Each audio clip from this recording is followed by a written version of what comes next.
Oh, so I think yesterday was the one that I asked about what your D&D archetype was, because I was actually going to be running my Pathfinder game last night. Yes, I am a GM. I have been basically the quote unquote, although it's largely by choice, forever GM for nigh on like 5 years, something like that, 6 years. I've been GMing long enough that I'm comfortable with it. I wouldn't call myself amazing or the expert or anything like that, but it is one of those things that I have been wanting to like throw out cool little tips or tricks that I found work at my table. Now, keep in mind, every table is different. Every group of people is going to be looking for something slightly different out of their games. They're going to be happy about certain things, upset about other things. I've played at tables that, everyone absolutely wanted just number grinding combat, which I find mind-numbingly dull unless I'm playing a healer, which is why I do play healers oftentimes, as is the archetype.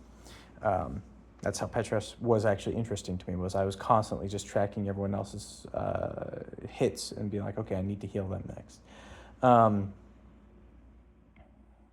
But there are also tables that they prefer fast and loose rock and roll. And I've played at a table where it was basically the same players, where in our Cyan game we wanted to play rock and roll, and in the D&D game they wanted numbers crunchy, massively rule oriented slog of just combat. And it's people are also going to play the different systems for different things. You're going to play Shadowrun if you like spreadsheets.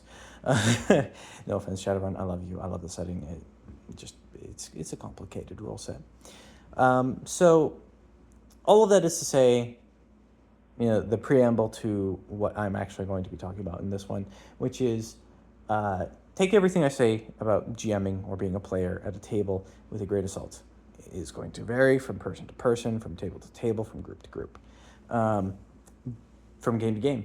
But the biggest thing that I have started doing recently as a DM, and I started doing it a little bit when I tried my hand at like a homebrew. I was like, okay, I kind of know what I want for the flavor of the combat, so I don't really need to worry about the numbers. I can just fudge dice and have things happen. And like, as far as the players knew, everything was always exactly perfectly balanced, which was fun.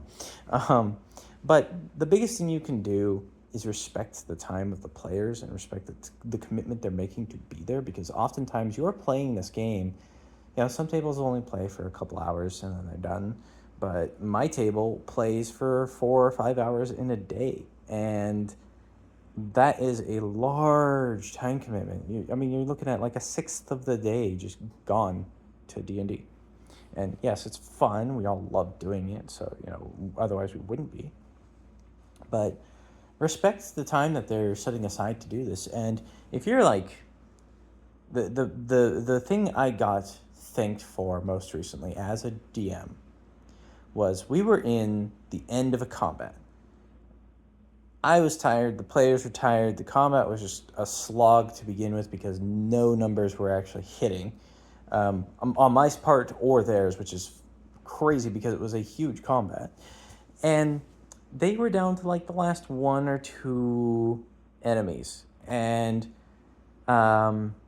they rolled to hit, and they aren't tracking how much these enemies have been hit, and they rolled to hit, and I was like, okay, yeah, you kill it. Really? I only did like one damage. Yeah, you kill it. Don't worry about it. And then afterwards, they were like, okay, but really, like, what was do we actually? And I was like, well, okay, but it's only because you're twisting my arm, like, and you don't even have to peel back the curtain. You just be like, yeah, you guys did fantastic. Like, you don't have to worry about it. But what I did is, in this case, was I was like, okay, I'll be honest with you. All of us were getting sick of that combat. None of us wanted to keep running it. I just decided the next couple attacks were going to end it anyway. Let you guys have your little fun with, like, feeling like you had the agency in it, but because, your actions do matter in this kind of a game. But at the same time, I didn't want to force you to like roll 15 more attacks just to kill these two little, whatever it was they were fighting at the time. So like, yeah. And at the end of the night, one of the players was just like, thank you for doing that. That combat was not great. And I'm like, yeah, it was a weird balance. I don't know. It's a pre-con.